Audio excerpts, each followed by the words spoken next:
Oke, Assalamualaikum warahmatullahi wabarakatuh. Jumpa lagi dengan saya, dosen pengampu untuk akuntansi biaya. Di pertemuan ketiga kita akan membahas tentang metode harga pokok pesanan. Oke,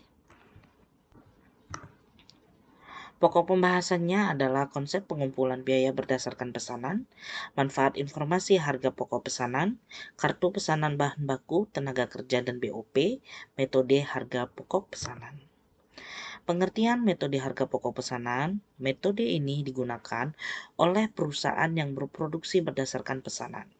Biaya produksi dikumpulkan untuk pesanan tertentu dan harga pokok produksi persatuan dihitung dengan cara membagi total biaya produksi untuk pesanan tersebut dengan jumlah satuan produk dalam pesanan yang bersangkutan. Adapun siklus pembuatan produk yaitu pembelian dan penyimpanan bahan baku, masuk ke pengolahan bahan baku menjadi produk jadi, dan penyimpanan produk jadi dalam gudang. Sedangkan siklus akuntansinya adalah penentuan harga pokok bahan baku yang dibeli, ke penentuan harga pokok bahan baku yang dipakai, digabung dengan biaya tenaga kerja langsung dan biaya overhead pabrik menghasilkan pengumpulan biaya produksi. Dari pengumpulan biaya produksi akan menjadi penentu harga pokok produk jadi. Ini adalah siklus pembuatan produk di mana dari pembelian masuk ke gudang bahan baku, dari gudang bahan baku masuk ke pabrik diproses menjadi produk dalam proses dan produk jadi. Dari produk jadi masuk ke gudang barang. Adapun siklus akuntansi biayanya adalah penentuan harga pokok bahan baku yang dibeli, masuk ke penentuan harga pokok bahan baku yang dipakai, dan masuk ke pengumpulan produksi biaya. Maksudnya pengumpulan biaya produksi yang digabung dengan tenaga kerja langsung maupun biaya overhead pabrik dan menghasilkan penentuan harga pokok produk jadi. Aliran biaya produk dalam rekening buku besar yaitu semua masuk ke barang dalam proses, baik persediaan bahan baku, gaji dan upah, biaya overhead pabrik yang dibebankan, dan baru menghasilkan persediaan produk jadi. Karakteristik metode harga pokok pesanan, karakteristik usaha perusahaan yang produksinya berdasarkan pesanan. Proses pengolahan produk terjadi secara terputus-putus. Produk yang dihasilkan sesuai dengan spesifikasi yang diminta pemesan. Produksi ditujukan untuk memenuhi pesanan, bukan untuk memenuhi persediaan gudang. Contoh perusahaan job order yaitu tukang ojek online, tukang sepatu, penjahit, tukang cukur, penerbangan pribadi, taksi, dosen, konstruksi, rumah, dan yang lainnya. Karakteristik metode harga pokok pesanan. 1. Perusahaan memproduksi berbagai macam produk sesuai dengan spesifikasi pemesan dan setiap jenis produk perlu dihitung harga pokok produksinya secara individu. Kedua, biaya produksi harus digolongkan berdasarkan hubungannya dengan produk menjadi dua kelompok, biaya produksi langsung dan biaya produksi tidak langsung. Ketiga, biaya produksi langsung terdiri dari biaya bahan baku dan biaya tenaga kerja, sedangkan biaya produksi tidak langsung disebut biaya overhead pabrik.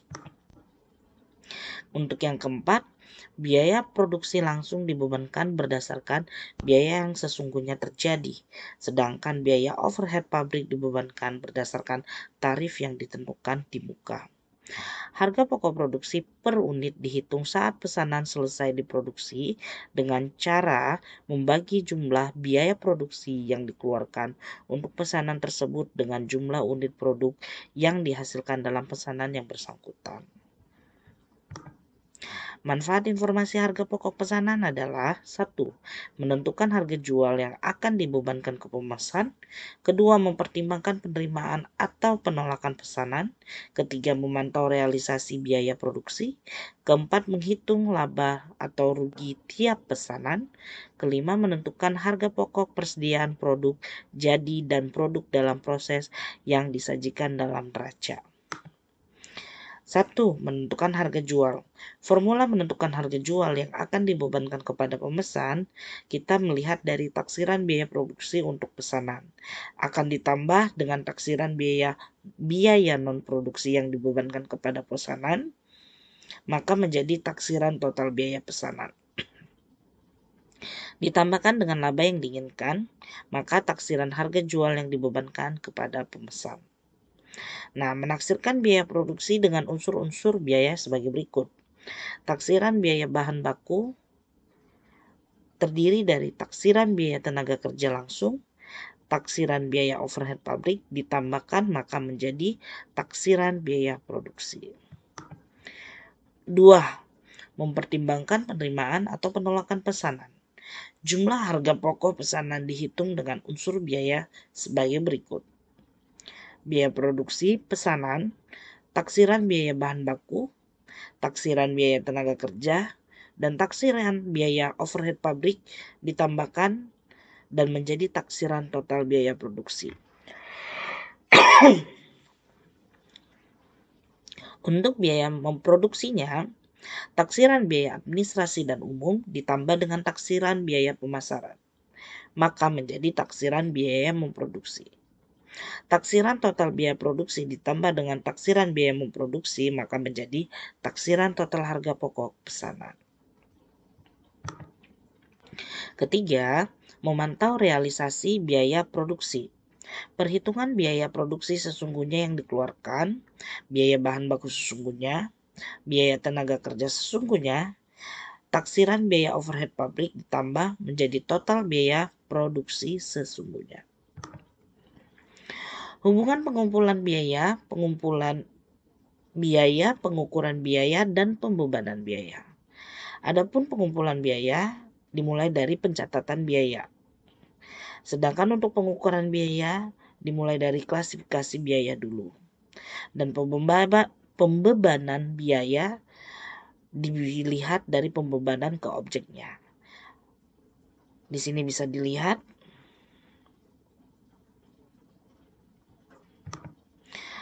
untuk rekening kontrol dengan rekening pembantu. Akuntansi biaya menggunakan banyak rekening pembantu untuk merinci biaya-biaya produksi. Rekening pembantu atau subsidiary account dikontrol ketelitiannya dengan menggunakan rekening kontrol atau controlling account di dalam buku besar. Rekening kontrol menampung data yang bersumber dari jurnal, sedangkan rekening pembantu data bersumber dari dokumen sumber. Hubungan antara rekening kontrol dengan rekening pembantu. Dari dokumen sumber masuk ke jurnal, dari jurnal masuk ke buku besar atau rekening kontrol, rekonsiliasi pada buku pembantu dan rekening pembantu. Kartu harga pokok atau job order cost sheet. Kartu harga pokok merupakan catatan yang penting dalam metode harga pokok pesanan. Kartu ini berfungsi sebagai rekening pembantu yang digunakan untuk mengumpulkan biaya produksi tiap pesanan produk. Biaya produksi untuk mengerjakan pesanan tertentu dicatat secara rinci di dalam kartu harga pokok pesanan yang bersangkutan. Kartu biaya atas pesanan adalah contohnya seperti ini. Di sini ada nama langganan, nama produk, dan yang pasti ada job number. Dan tanggal pesanan mulai dikerjakan sampai dengan tanggal selesainya job order tersebut.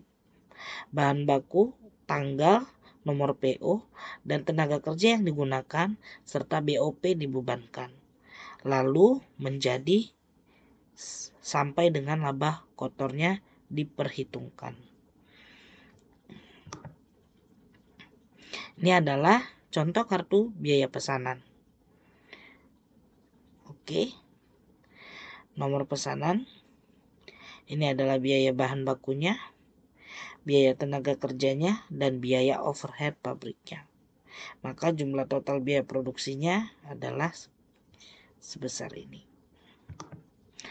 Prosedur berkenaan dengan bahan baku. Prosedur yang menyangkut bahan baku: 1. Pembelian bahan baku. 2. Penggunaan bahan baku. Jurnal-jurnal yang diperlukan: 1.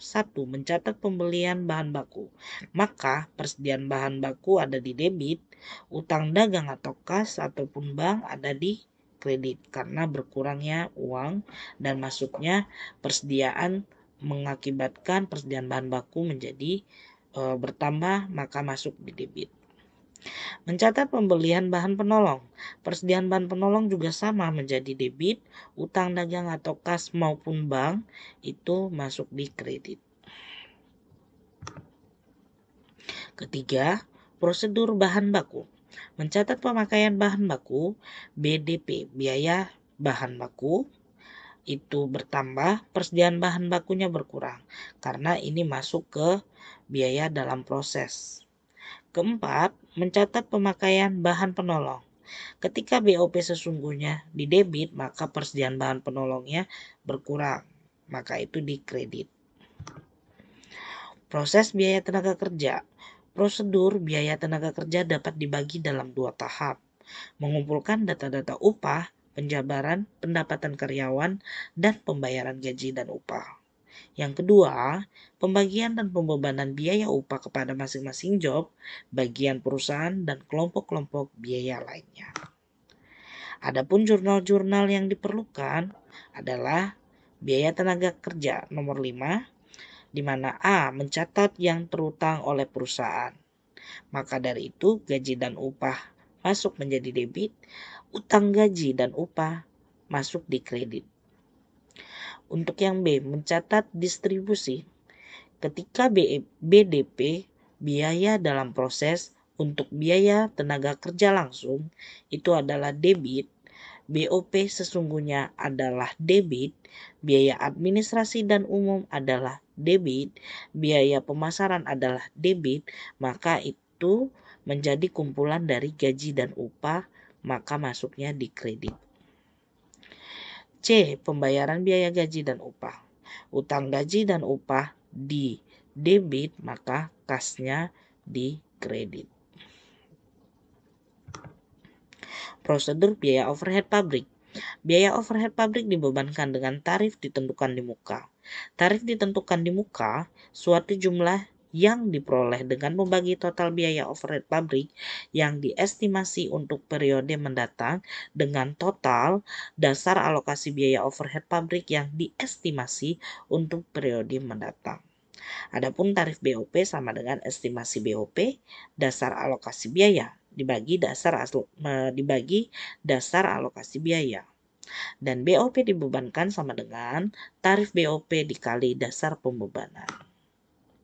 Adapun jurnal-jurnal yang dibutuhkan, nomor 6, mencatat BOP yang dibebankan, di mana biaya dalam proses biaya overhead pabrik itu di debit dan BOP yang dibebankan di kredit.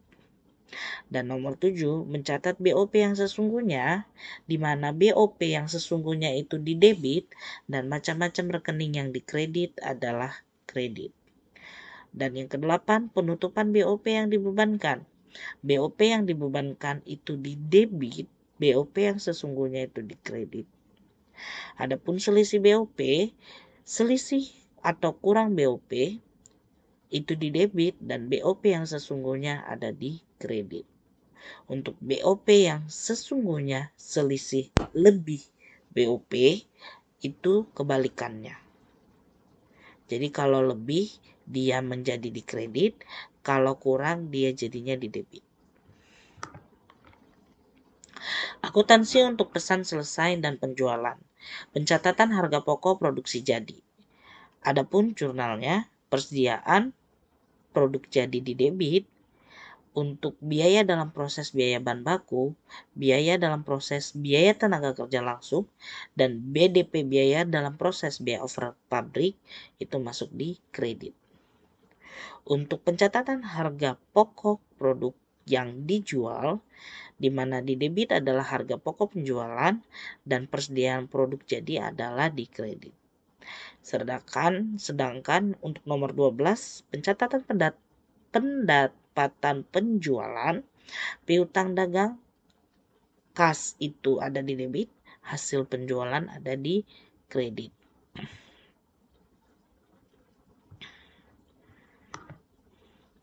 Metode harga pokok pesanan. Metode harga pokok produksi diawali dengan pencatatan biaya bahan baku, dilanjutkan pencatatan biaya tenaga kerja langsung, biaya overhead pabrik dan barang jadi yang ditransfer ke bagian gudang. Contoh soal. PT Eliona berusaha dalam bidang percetakan. Semua pesanan diproduksi berdasarkan spesifikasi dari pemesan dan biaya produksi dikumpulkan menurut pesanan yang diterima.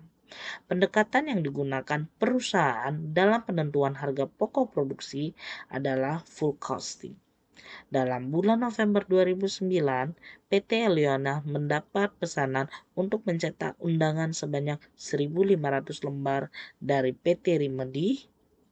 Harga yang dibebankan kepada pemesan tersebut adalah Rp3.000 per lembar.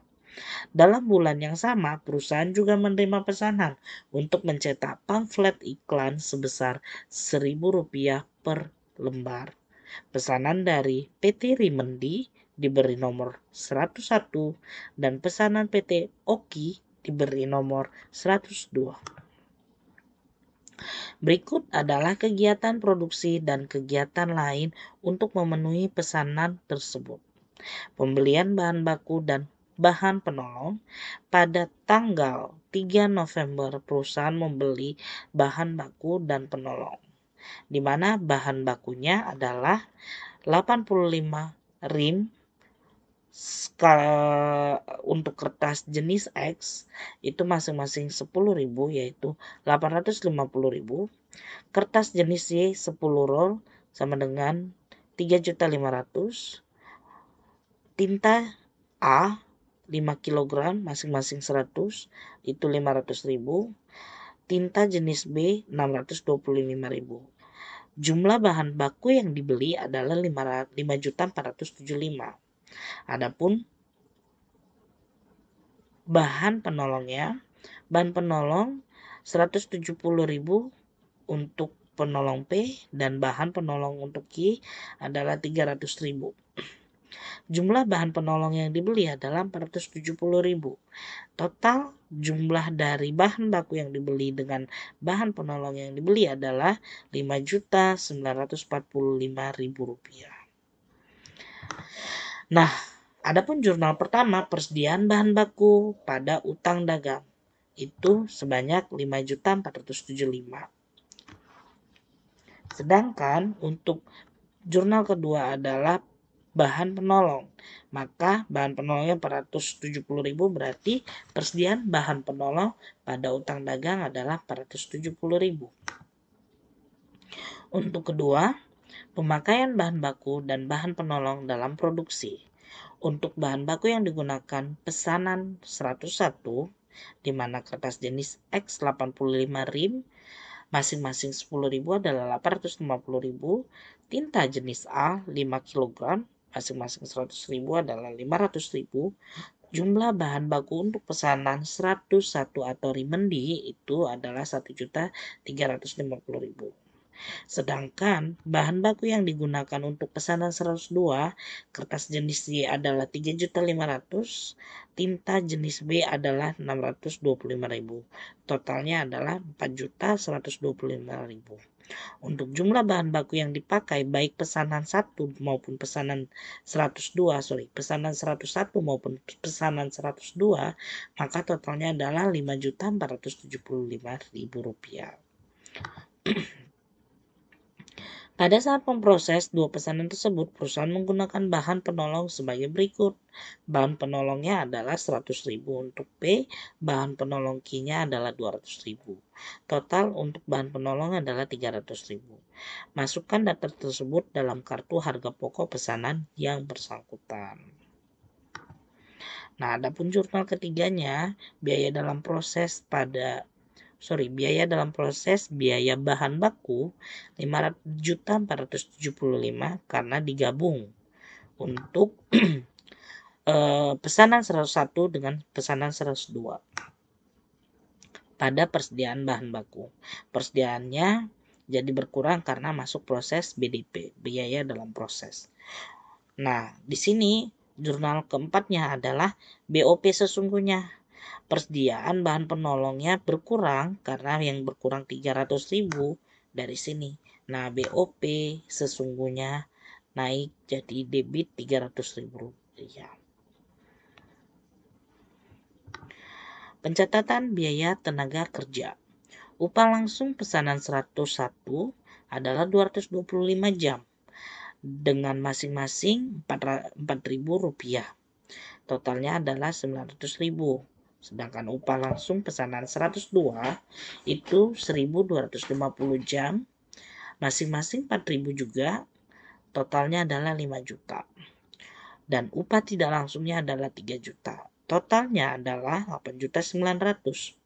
Gaji karyawan dan administrasi dan umum itu 4 juta. Gaji karyawan bagian pemasaran adalah 7.500.000. Total jumlah gaji adalah 11.500.000. Jumlah biaya tenaga kerja totalnya adalah 20.400.000 rupiah. Pencatatan biaya tenaga kerja dilakukan melalui 3 tahap berikut. Pencatatan biaya tenaga kerja yang terutang oleh perusahaan, pencatatan distribusi biaya tenaga kerja, dan pencatatan pembayaran gaji dan upah. Nah, pencatatan biaya tenaga kerja yang terutang oleh perusahaan masuk ke jurnal 5, yaitu gaji dan upah 20 juta total keseluruhan, utang gaji dan upah adalah 20.400.000. Ini adalah utang perusahaan. Dan ini adalah total gaji yang harus dibayar. Totalnya adalah yang ini, 20.400.000. Nah, sedangkan untuk nomor 6, jurnal ke-6, pencatatan distribusi biaya tenaga kerja, jurnal distribusi biaya tenaga kerja, biaya dalam proses, di mana biaya tenaga kerja langsung adalah 5.900.000, dari mana? Dari yang berhubungan langsung. 5 juta dengan 900. Sedangkan BOP sesungguhnya 3 juta karena ada upah tidak langsung. Jadi mau nggak mau dia dimasukkan sebagai BOP sesungguhnya. Dan biaya administrasi dan umum 4 juta dan pemasaran 7.500.000 itu bisa diambil langsung dari sini. Maka total gaji dan upah adalah 20.400.000. Sedangkan pencatatan pembayaran gaji dan upah di mana utangnya jadi berkurang karena sudah dibayarkan sebanyak 20.400.000 dan kasnya berkurang 20.400.000. Untuk pencatatan BOP dibebankan kepada produk atas dasar tarif sebesar 150% dari biaya tenaga kerja langsung. BOP yang dibebankan kepada tiap pesanan dihitung sebagai berikut, di mana pesanan 101, 150% dikali 900.000 adalah 1.350.000, pesanan 102, di mana 150% dikali 5 juta, maka menjadi 7.500.000. Adapun totalnya menjadi 8.850.000 rupiah. Untuk BDP BOP ini, biaya dalam proses biaya overhead pabrik ini menjadi 8.850.000 pada BOP yang dibebankan di kredit adalah 8.850.000. Misalnya, biaya overhead pabrik sesungguhnya terjadi selain bahan penolong dan biaya tenaga kerja langsung. Biaya depresiasi mesin ada 1.500.000, biaya depresiasi gedung pabrik ada 2 juta, biaya asuransi gedung pabrik dan mesin ada 700.000, biaya pemeliharaan mesin 1 juta, biaya pemeliharaan gedung 500.000. Jumlahnya adalah 5.700.000 rupiah. Dan jurnal untuk mencatat BOP sesungguhnya semuanya dimasukkan. Jadi biaya overhead pabrik sesungguhnya di debit, sedangkan biaya-biaya yang tadi masuknya di kredit. Oke. Nah, untuk mengetahui apakah BOP yang dibebankan berdasarkan tarif menyimpang dari BOP sesungguhnya, saldo rekening BOP yang dibebankan ditutup ke rekening BOP sesungguhnya. Di mana jurnal 10, BOP yang dibebankan 8.850 pada BOP sesungguhnya yang dikredit 8.850.000. Nah, debit jurnal keempat tadi 300, jurnal ke-6 tadi 3 juta, dan jurnal ke-9 adalah 5.700.000. Kita lihat, kita cek lagi jurnal keempat 300 karena ini BOP bahan penolong, persediaan bahan penolong. Jurnal ke-6 ini tadi 20 juta, jurnal ke-6 ya tadi, sorry. Kita cek. Oke ya. Yang diambil bukan yang 20 jutanya, tapi yang BOP sesungguhnya aja. Nah, karena kita mau ngebahas si BOP sesungguhnya. Jadi, BOP sesungguhnya 300 ditambah 3 juta dengan jurnal ke-9. Nah, biaya apa nih? Overhead pabrik sesungguhnya ditambah 5.700.000. Maka totalnya adalah 9 juta. Nah, jurnal 10 selisih pembebanan kurang 8.850.000 karena dari 9 juta ada selisih 150.000. Maka selisih BOP 150.000, BOP sesungguhnya 150.000. Paham? Ini masuk kemana? Yang tadi di sini sebelum kasus. Bentar. Nah, ini. Jadi dia berarti selisih kurang BOP. BOP yang sesungguhnya tadi yang dibawakan. Oke, yang ini. Nah, sorry, akan error sedikit. Kita tunggu ya. BOP sesungguhnya berarti selisih kurang dari BOP. Jadi 150. Oke, pencatatan harga pokok produk jadi HPP dihitung sebagai berikut, di mana biaya bahan baku adalah 1.350.000, biaya tenaga kerja langsung 900.000, dan BOP 1.350.000. Jumlah harga pokok pesanan 101 adalah 3.600.000.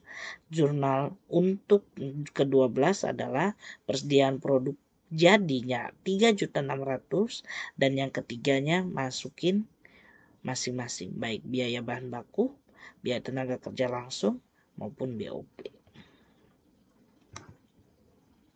Untuk pencatatan pesanan 102 pada akhir periode yang belum selesai dikerjakan, jurnal untuk mencatat harga pokok pesanan yang belum selesai adalah seperti ini. Persediaan produk dalam prosesnya 16.625, BDP BB-nya biaya bahan bakunya 4.125.000, dan BDP biaya tenaga kerja langsungnya 5 juta, dan biaya overhead pabriknya adalah 7.500.000. Dan ini adalah jurnal ke-14, jurnal terakhir, di mana pencatatan harga pokok produksi saat dijual. Jadi harga pokok penjualannya 3.600.000, persediaan produk jadinya adalah 3.600.000.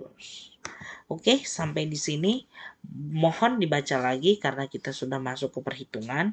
Apabila tidak paham, mohon diulang videonya sampai kalian paham dan dicek materinya.